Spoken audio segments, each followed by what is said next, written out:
1 2 3 ይመቻል? አዎ በደንብ አይላ ቤቢ አትፍራ ሚጣ በደንብ እንትን በያ ቤቢ ፈርተ ነው አልፈራማ ትንሽ ግን አንገታቸው እንትን ያነ እንትን አላ ደገፍ አድርጎ የሚይዛቸው ከፍ አለ ልበል ያነ አንገታቸው ጋር ሆነ ያረፈው ኦኬ እሱ ህፃን ስለሆነ ነው እንደ ከፍታና እንደ ዝቅታ ለታቸው ኦኬ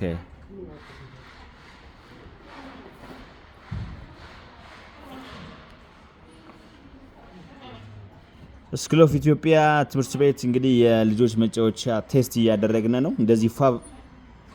ብሎ ተሰርቶላችኋል ለ2019 የትምህርት ዘመን ልጆቻችሁን እየመጣችሁ አስመዝግቡ ከነርሰሪ እስከ ኬጂ3 ነባርና አዲስ ተማሪዎችን በመመዝገብ ላይ ነን አድራሻችን ጋራ መስቀለኛ ቫሞስ ሪል ስቴት ጀርባ ወይም ጋራ ሜዲካል ሴንተር ጀርባ ለበለጠ መረጃ በ0960 25 23 23 ይደውሉልን